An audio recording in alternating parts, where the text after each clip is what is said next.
I'm Jim Falk, and welcome to this issue, this first program of 2025 of WorldNow.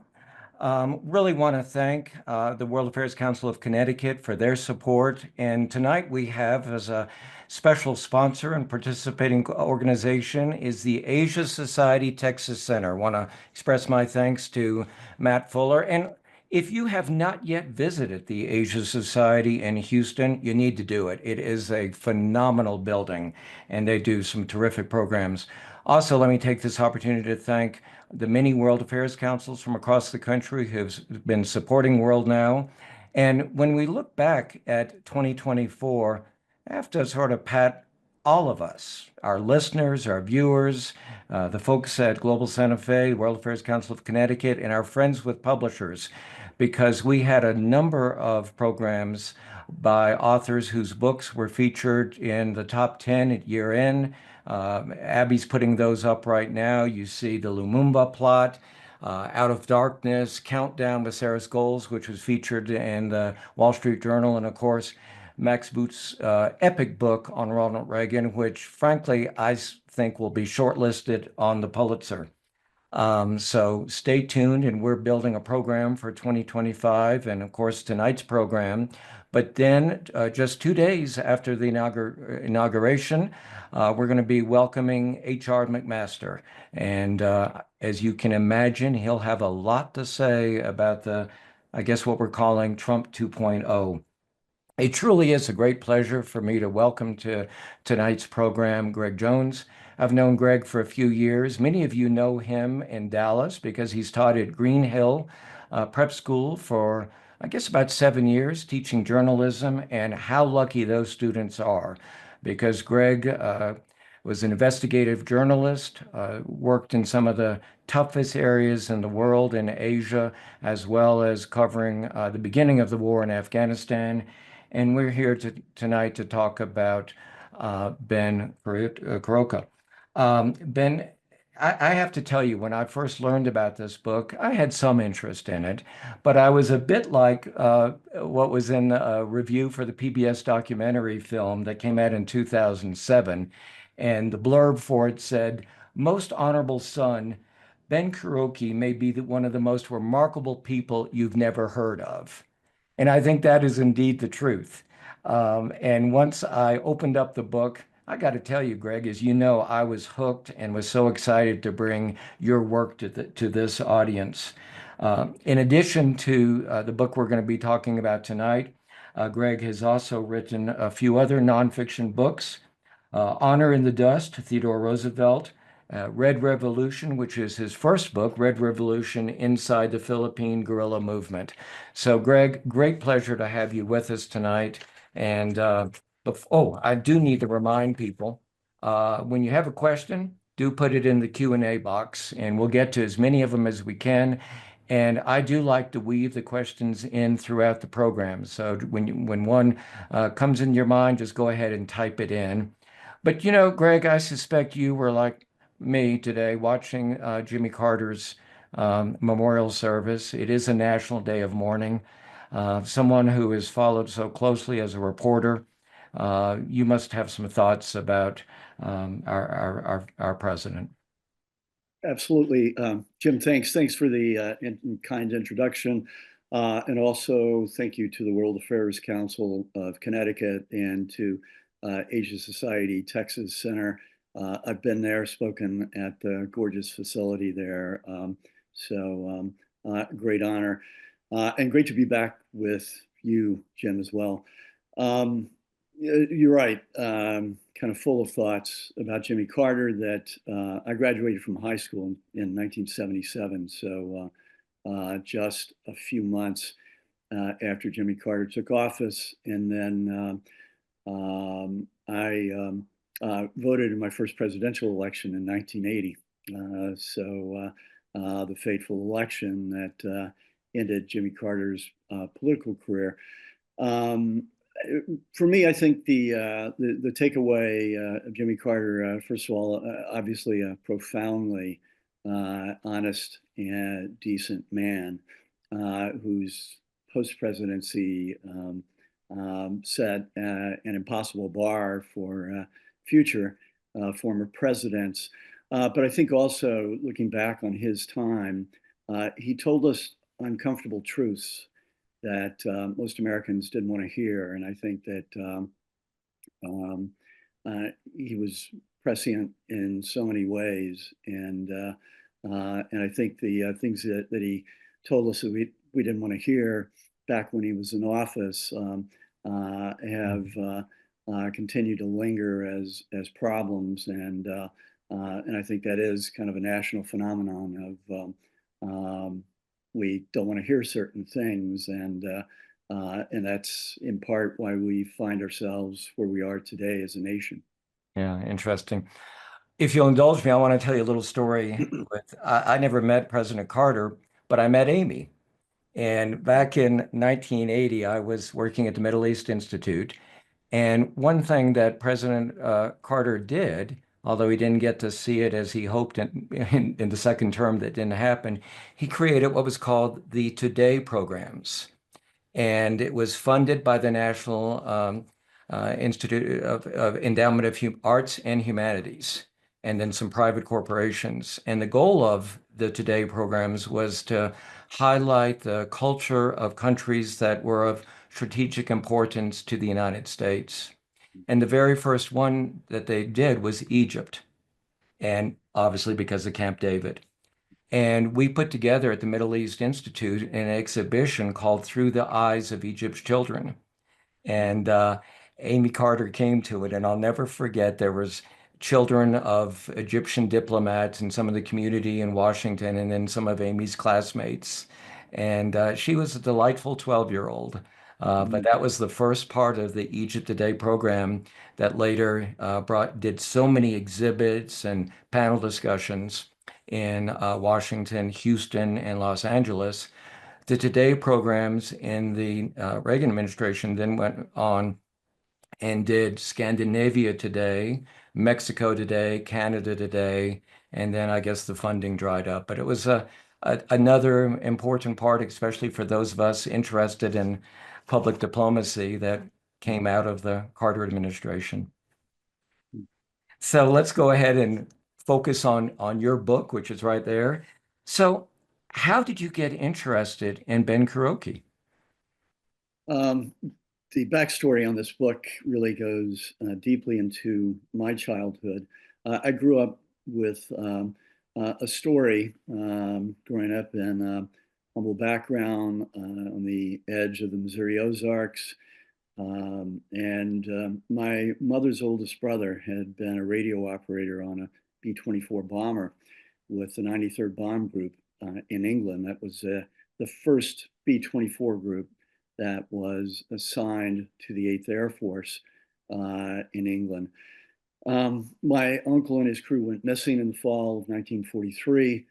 And it was a story that was clouded in mystery. And so I started hearing fragments of that story from a very early age. And there were sort of two touchstones for me in that story: that we would visit a gravesite at Jefferson Barracks National Cemetery in St. Louis. And my uncle and 8 comrades were buried in a common grave there. So we would visit that grave from time to time. And then we visit my grandmother in Northeast Arkansas, about an hour south of Poplar Bluff, the little town where I grew up in Southeast Missouri. And I picked up on shards of, again, of my uncle's story from hearing my mother and my grandmother talk. And my grandmother had a book. It was a book about a very famous raid that happened in 1943 in the war, and it was B-24 liberators. About 175 liberators had flown from North Africa on a low-level mission to bomb Hitler's most important source of oil in Romania. It was about 25 miles from Bucharest, in a town called Ploiești, or Ploiești as we've anglicized it. And there was a book that came out in 1962 on this raid. And my uncle had flown this raid, his crewmates, so their names were listed in the back of the book.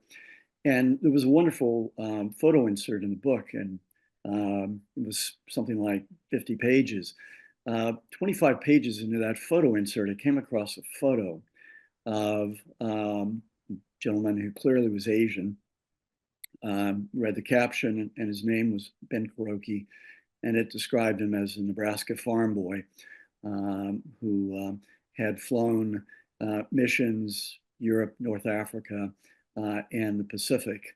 And so that was the first time I came across Ben's story, and it wouldn't be the last time. I kept coming across Ben's story again and again over the years as I dug deeper into my uncle's story, as I started trying to write about it as a high school student, and then as a young journalist, when I started investigating, trying to find out what had happened to my uncle.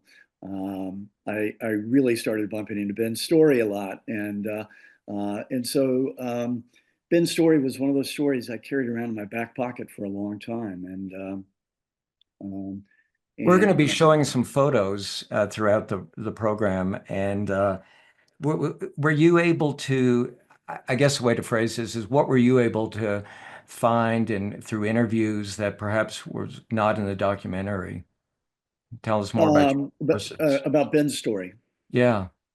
Um, well, I think doing a mix of archival work and piecing together things from mission sortie reports, documents that are in the National Archives, that are in the Air Force Historical Research Agency files, and Maxwell, Alabama.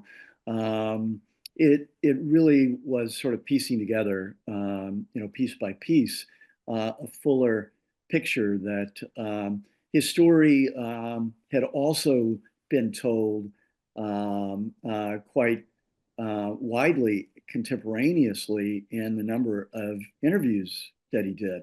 That was the thing that really surprised me, was what a high profile figure Ben was, almost from the early days of the war, of when he and his brother enlisted in the days following Pearl Harbor.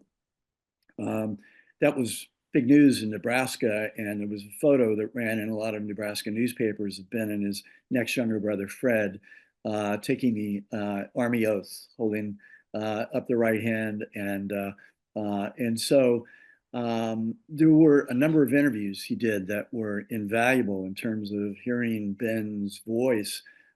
Years before he talked to Bill Kubota for the 2007 documentary. Hmm. So, so Step it's a back for a mix, second and tell us about um, where he was on December 7th, 1941. right?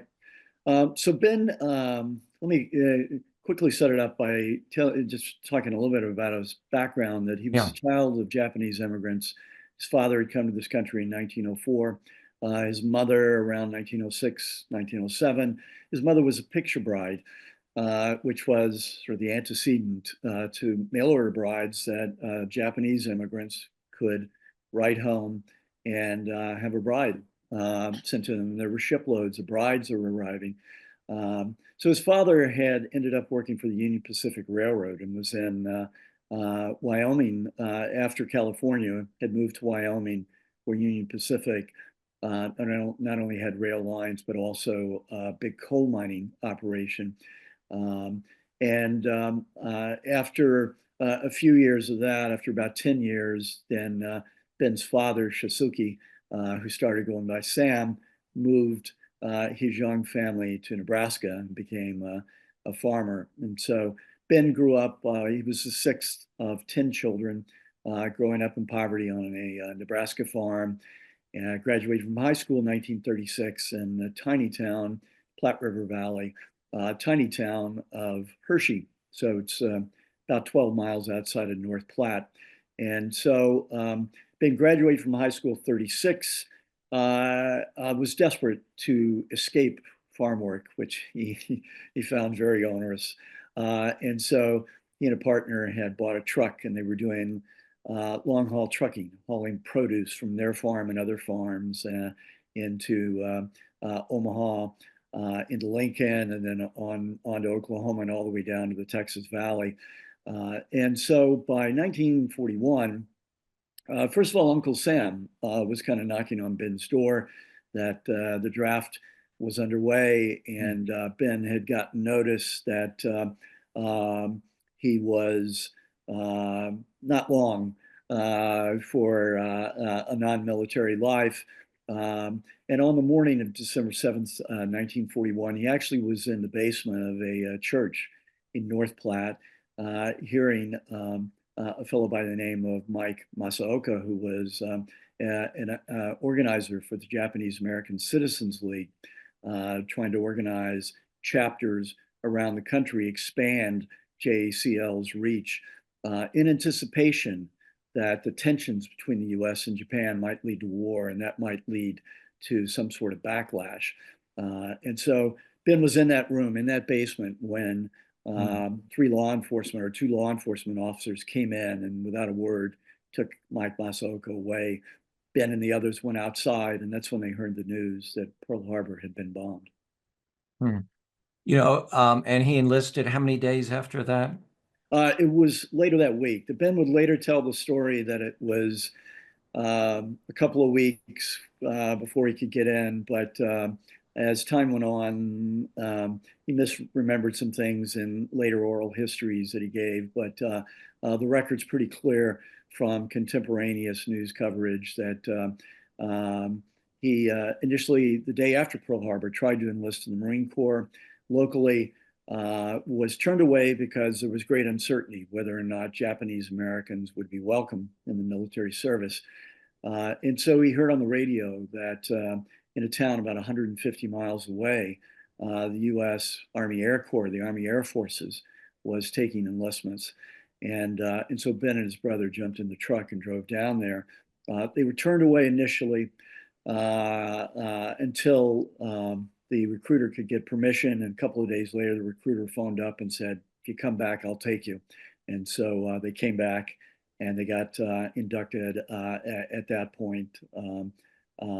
And so that started Ben's military service. And in fact, Robert Altschuler, who's watching, says, did Ben face prejudice and hostility after he enlisted? And clearly that happened a great deal. And we'll be talking about that throughout the rest of the program. But those first few weeks were tough. Yeah, absolutely. So the first week of January 1942, Ben and his brother reported to an Army fort at Cheyenne, Wyoming. They were officially inducted at that point, put on a train for Shepherd Field in North Texas, just outside of Wichita Falls. And that was where they were to undergo Army Air Force's basic training. On the train ride down from Wyoming, they were ostracized, epithets directed at them, hostility. It was really shocking for Ben and his brother that they'd grown up in rural Nebraska, and they just didn't face any of that. They knew everyone, and it was really almost this bubble that he had grown up in rural Nebraska, where he just didn't face bigotry and prejudice. And so suddenly he was completely surrounded by that and by hostility. It got even worse very quickly because his brother Fred was abruptly ordered into the regular army, was sent to dig ditches and trenches. And so Ben was alone, facing this hostility, facing this total ostracism, and just crying himself to sleep at nights, well, thinking he had made a terrible mistake.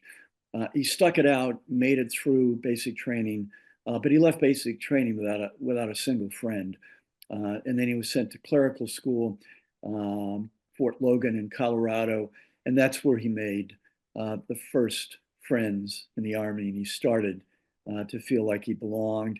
But he would continue to face bigotry and prejudice really throughout the rest of that first year in the Army, in the Army Air Forces, until he entered combat. And once he was blooded in combat, then he was accepted. But it was a long, hard journey to get to that point. Why the commitment to being in aerial combat? Ben said immediately after Pearl Harbor, for the first time in his life, he felt ashamed at his ancestry. He felt a terrible sense of guilt for the Japanese bombing of Pearl Harbor, that some of his ancestors, maybe blood kin, had been involved in this terrible attack. And he felt that the only way he could regain his family's honor was to serve, and not just to serve, but to serve in combat. And so Ben continued again and again and again to find ways to put himself in harm's way and to prove his patriotism. And so that just became his mission was to prove himself, to prove his Americanism, his loyalty to America. And that really is sort of a characteristic of Japanese, isn't it? That they really wanted, they were so embarrassed by Pearl Harbor that they really went to extra lengths to show that they were American. I would add a qualification to that. I would say that somewhere Ben was, um, he later encountered a lot of West Coast Japanese who had been incarcerated, who had been part of this Mhm. tragic, shameful roundup and incarceration that resulted from the executive order issued by Franklin Roosevelt in February 1942. And a lot of Japanese Americans on the West Coast said they did not feel shame. They did not feel guilt. They did not feel that they were responsible for the actions of what the Japanese military did.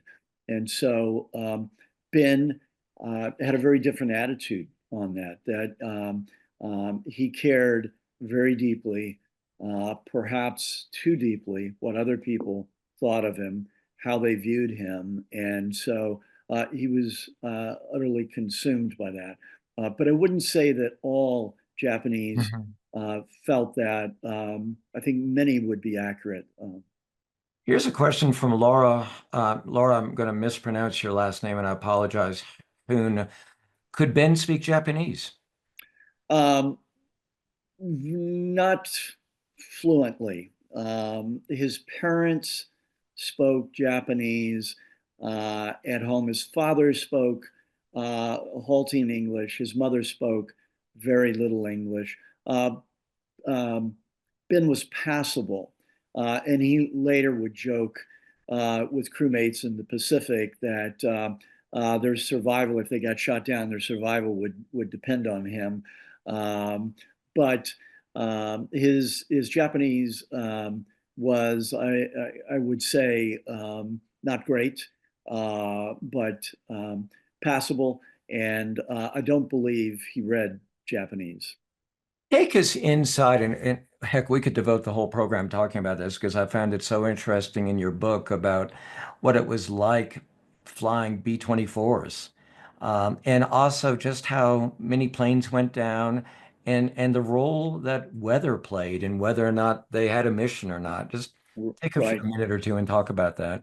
The first thing to wrap your head around is a B-24, the two heavy bombers the U.S. had at the start of the war was the B-17 Superfortress, which was much more elegant. The curves, the shape of the aircraft had a much more glamorous reputation.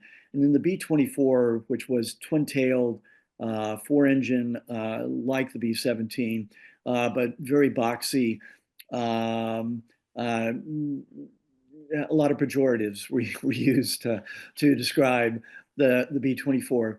But the size of both of them compared to modern aircraft is just, they look staggeringly small.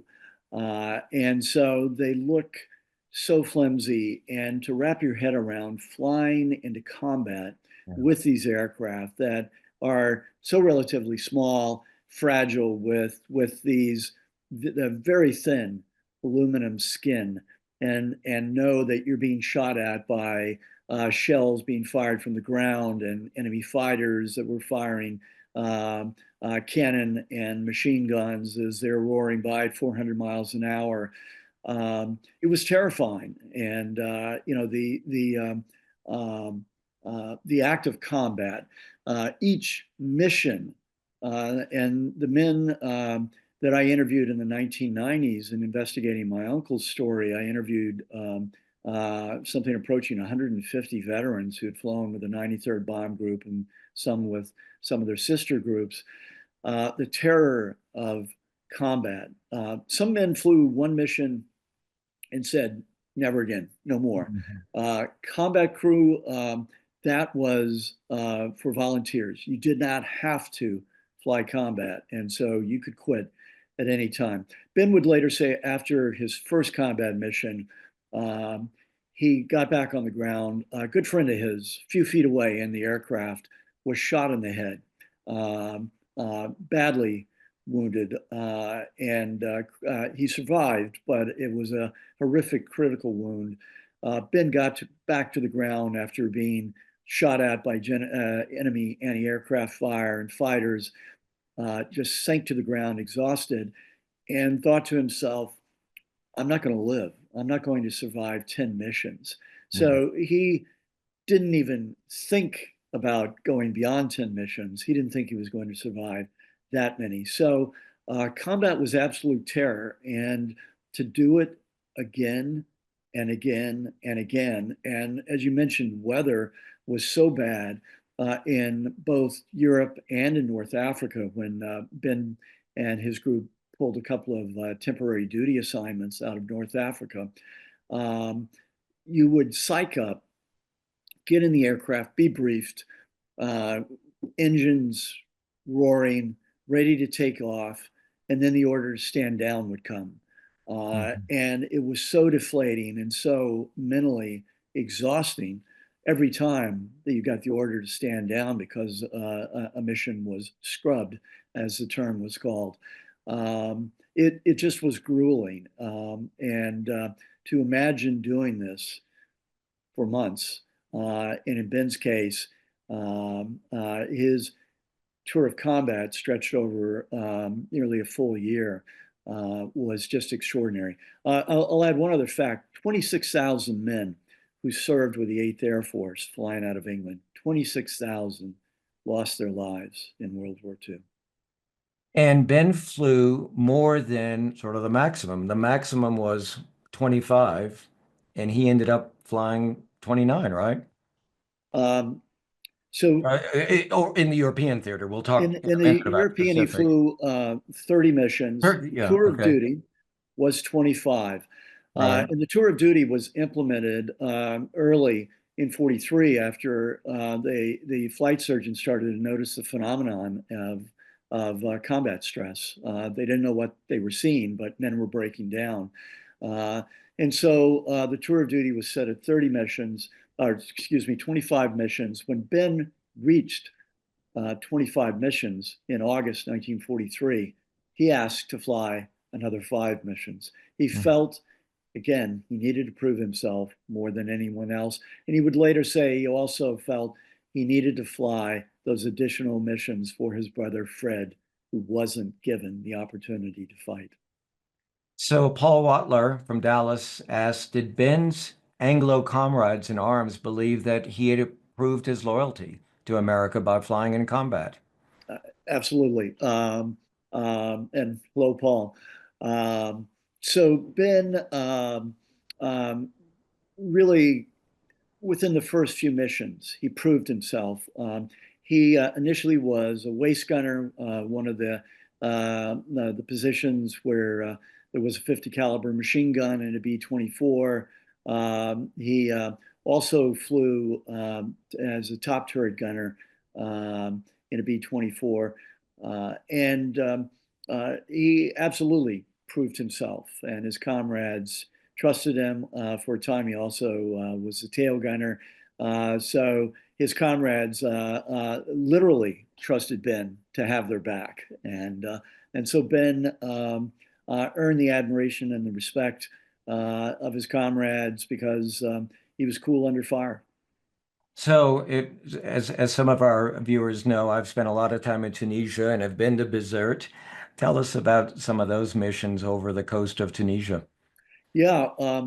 So Ben actually first saw combat in December of 1942. So the 93rd deployed to England in early September of 42. At that point, Ben was a clerk. He wasn't sure if he was ever going to see combat. He was begging and pleading. Bigoted sergeants twice had tried to get Ben thrown out of the 93rd before deployment, and he had begged and pleaded, had been allowed to stay. Great Adventure took the Queen Elizabeth, the HMS Queen Elizabeth, across the Atlantic for deployment. That's where all of the ground echelon went by ship. It was a very dangerous time. The German U-boat attacks prowling throughout the North Atlantic. And so that in itself was a harrowing trip. But Ben spent the fall trying to beg and plead and get into combat, and then finally was given his opportunity in early December 42, right as the 93rd Bomb Group was given orders to fly to North Africa to aid with the campaign. The Allied invasion, the Americans had landed as part of the Operation Torch landings in Northwest Africa in November 42. And so Ben flew his first mission on December 13th. And I believe it was, as you noted, Bizerte. And those early missions were aimed at crippling Italian and German resupply. So port areas, the British were fighting, had been fighting alone in North Africa against the Italians and the Germans. And then the Americans landed, and so that gave the British some assistance. But those ports, particularly in Tunisia, became critical supply lines for the Axis forces, and so that was the focal point of the early raids that Ben flew. And then they started attacking ports in Italy, primarily Sicily. And let me just say, there's a beautiful American cemetery outside of Tunis and Carthage. Just an incredibly moving cemetery. Let's leave Europe and tell us what happened when he came back to the United States, because that's really interesting to hear more about how the government, in a sense, used Ben. Yeah. So Ben came back, finished his 30th mission. Really extraordinary. That the final mission, he was one of his close calls, his near brushes with death. He had a top turret shattered around his head by a German shell. Came back a war hero. A number of articles had been done about him. A young United Press reporter by the name of Walter Cronkite had interviewed Ben and had written a profile that had run in newspapers across the country. So he was a national figure by the time he got home in December of 1943. He was awaiting reassignment in January 1944. That dragged on. He was giving a lot of interviews. Again, his profile was extremely high. And Ben already was lobbying to be sent to the Pacific, that he felt that the ultimate proof of his loyalty would be being sent to the Pacific and flying missions against Japan. So he was lobbying his commanders and lobbying the War Department and trying to get sent there. He delivered a remarkable speech on February 4th, 1944, in San Francisco to the Commonwealth Club. He was getting these public speaking opportunities, again, because he was high profile and because there was the controversy over the incarceration of more than 110,000 people of Japanese ancestry in camps in the US. And so Ben delivered this Greg, let me really. ask you, could he accept what speeches he did, or was this sort of controlled by the public affairs officer? Well, yes and no. As I think you know from reading the book, that he had an interview planned in late January, just before that Commonwealth Club speech, big national interview show with NBC Radio, a big star, a singer who had a national show. And at the last minute, NBC and the Army Air Forces canceled Ben's interview because they felt people in California might be upset that a person of Japanese ancestry was being given this high profile platform. And so that was highly controversial. And that controversy was erupting across the country just as stories broke across the country for the first time about Japanese atrocities, the Bataan Death March, and other atrocities in the Philippines. So Ben arrived in San Francisco as these two controversies were playing out, the controversy over his canceled interview, that he was seen as too toxic because he was of Japanese ancestry, and the news of the Japanese atrocities, which resulted in another terrible backlash and this burst of vehement anti-Japanese sentiment across the country, talk of exiling, of deporting all the Japanese in the camps, putting them on ships to Japan. So it was a very nasty environment when Ben arrived at the Commonwealth Club to deliver this extraordinary speech, where he talked about his service and he talked about the fact that in combat he had served with men of all backgrounds, and the blood that they shed was all the same. It was all the same color. And he talked about the brotherhood, the camaraderie. And he also talked about feeling unsafe for the first time in his life, for the first time in uniform. He felt unsafe to be back in the country in the aftermath of this nasty backlash after the stories about the Japanese atrocities. So it was a very searing moment. And some of the activists who were lobbying the Roosevelt administration, urging them to release the people in the camps, would later credit Ben's Commonwealth Club speech as forcing the hand of the Roosevelt administration, at least forcing a more serious discussion of ending the incarceration. How many, and this is a question from Jamil Gori. He goes, how many Japanese Americans or people of Japanese ancestry took part in the U.S. military after Pearl Harbor?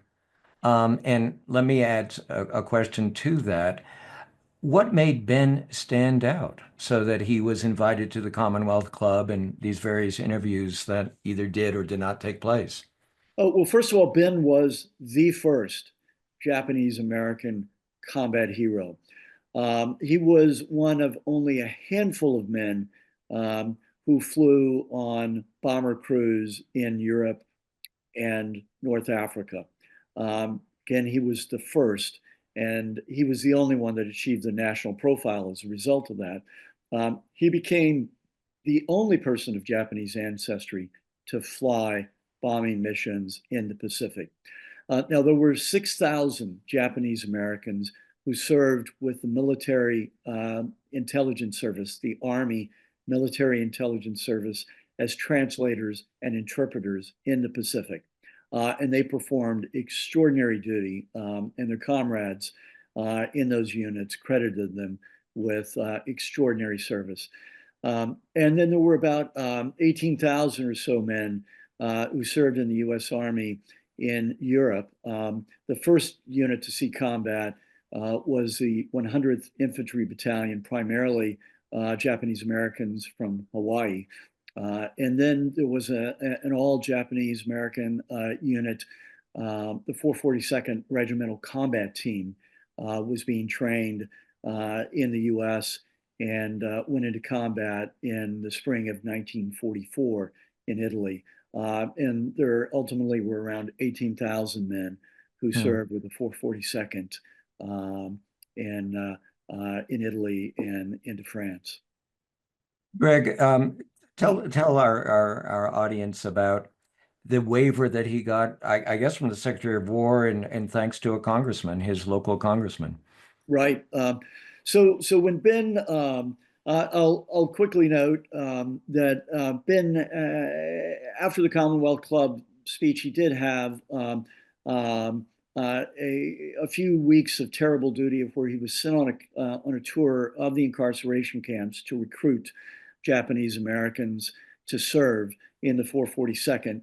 And he met with a very mixed reception. Some welcomed him as a hero, as this photograph shows Ben signing autographs, and some people did treat him like a film star, like a celebrity. But he also met with hostility from those individuals. There was a draft resistance movement that had grown up in the camps. And it started in this camp, shown in that photo, the Heart Mountain camp in Wyoming, of young men who said, "We will serve if you restore our civil rights, our constitutional rights, but we will not serve until that happens."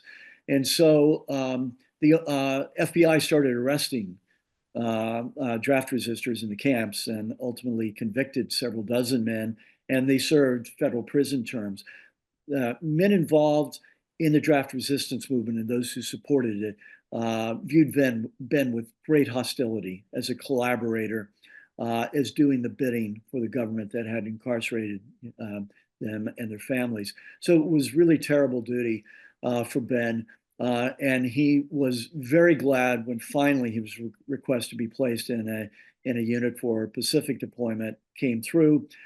He thought he would go to the Pacific in a B-24, but by that point, the super bomber, the B-29 Super Fortress, had been developed. And so Ben deployed in the last week of December. Now, to get that deployment, he had to enlist all sorts of heavy hitters, people who had influence with the administration, because initially Ben was turned down. They said, no Japanese American is going to fly missions in the Pacific. It hasn't happened before. It's not going to happen now.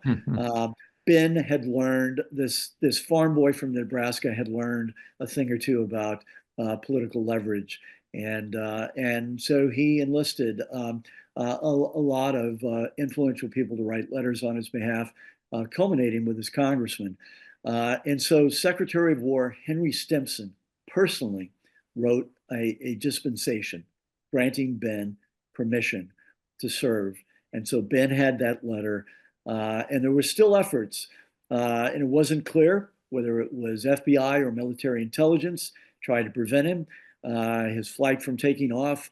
But Ben had that letter, and he flashed that letter, and he was off to the Pacific War at the end of 1944. He was definitely determined, wasn't he?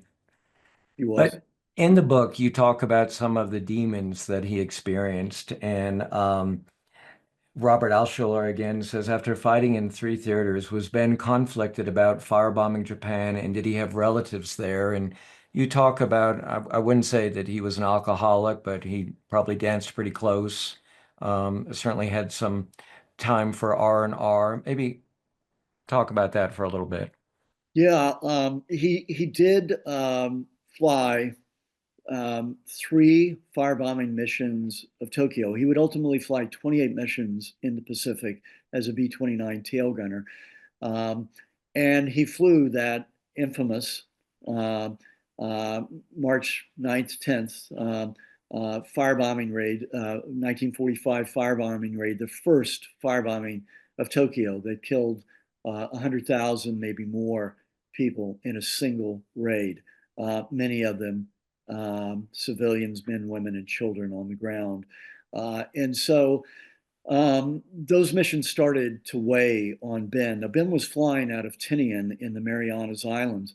And there was also concern when he was on the ground that Ben was going to be mistaken for the Japanese enemy and was going to be shot by a trigger-happy security guard, one of the Army soldiers on the ground. And so his crew was very protective and very concerned about Ben when he was on the ground. So he was under constant stress, whether he was on the ground or in the air.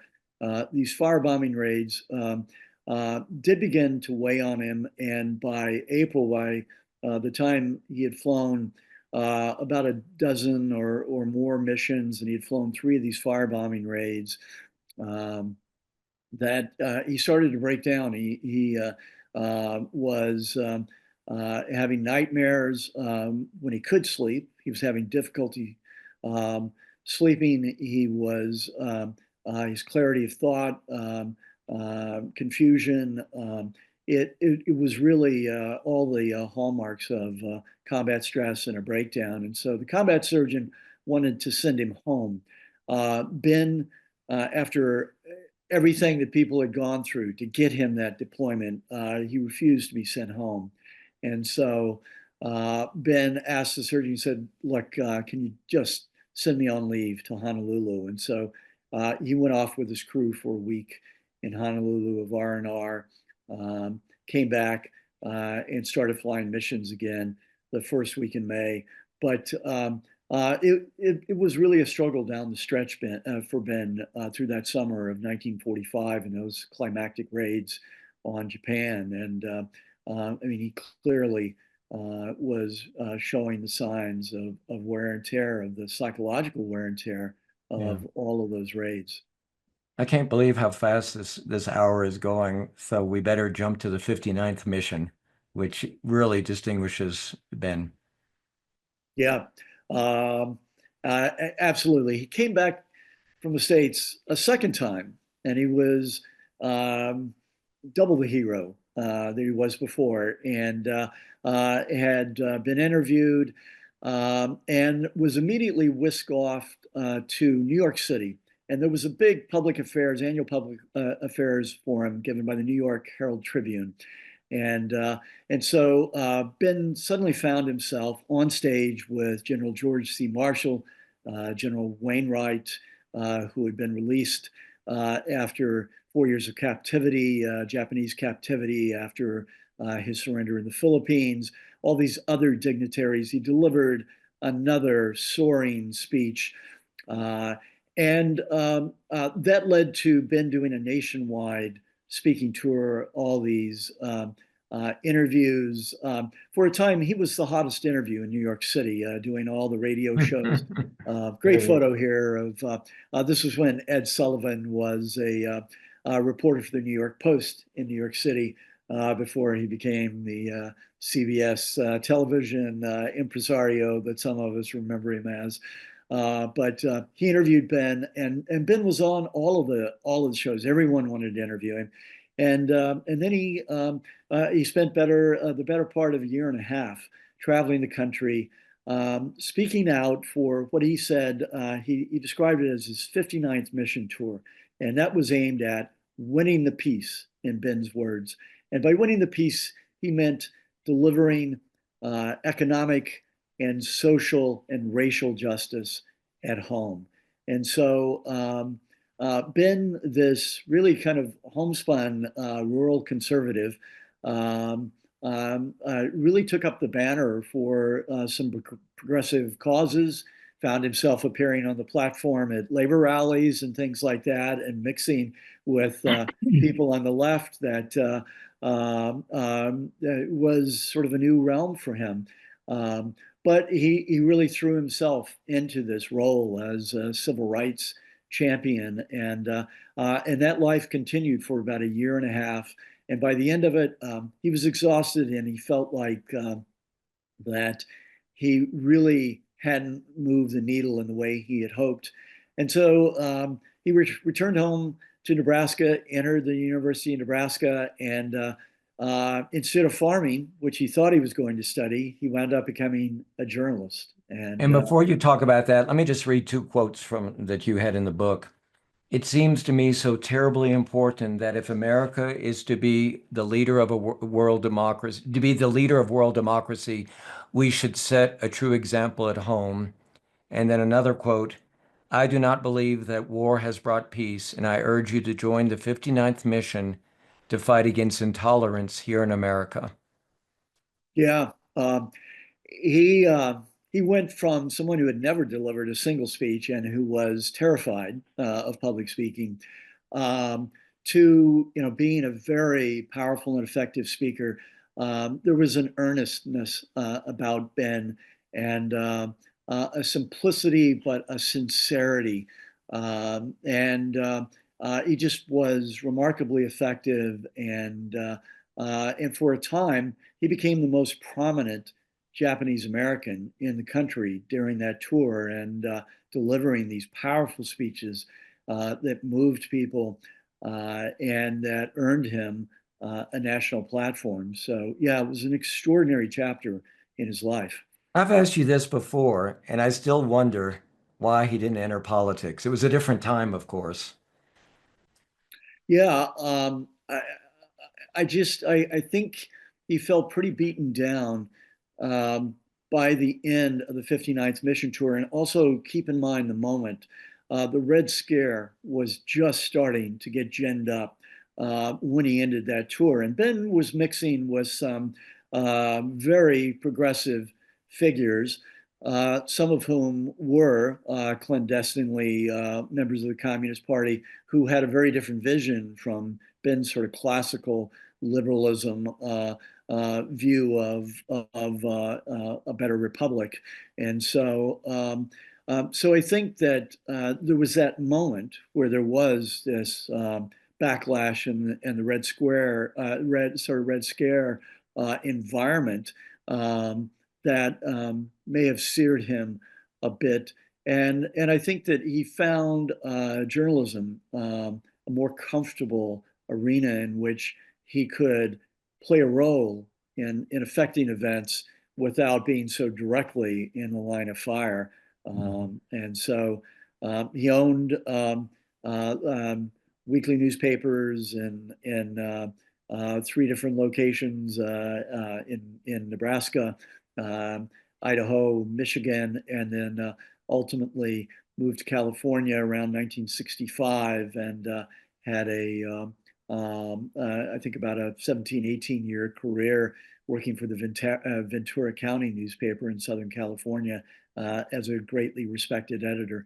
One other remarkable thing about that time in his life, though, Jim, was Ben really became a private figure, and it was as if he walked away from that hugely prominent figure that he was as a war hero and this 59th mission tour public speaker and civil rights activist to becoming someone who didn't even speak about his war experience or that past life. There were people who worked with him as publisher and editors and colleagues at the Ventura County newspaper who didn't even know he was a World War II veteran.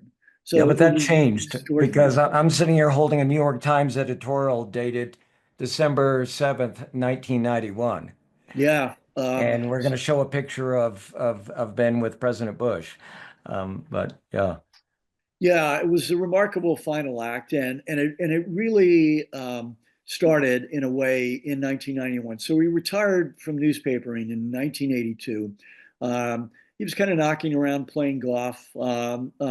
He liked to say, I mean, he loved golf. He was a terrible golfer by his own admission, but he loved to knock the ball around. But he gradually the war was catching up with him, and he clearly, the echoes of the war were coming back to him. He sent off a book to Andy Rooney, who had been a war correspondent, Yeah. and sent off a book to Andy Rooney to sign in the 1980s. And Andy Rooney had interviewed Ben, knew who he was from England during the war. And Andy wrote a really nice inscription back to him. And then 1991, with the 50th anniversary celebrations, Ben got this invitation to return home to Nebraska to deliver the keynote address at the Nebraska State Museum's Mm. um, 50th anniversary exhibition. And to Ben, that was the capstone of his life, the culminating event that prove that he really was a full American. And he thought that was the end of his public life. And he sort of receded again for a few years. But then his comrades in the 93rd, in the early 2000s, felt like that Ben had never been adequately honored. And so they started a drive to get him awarded a higher medal. He already had received 3 Distinguished Flying Crosses, but they felt he deserved more. And so their efforts resulted in Ben receiving the Distinguished Service Medal in 2005.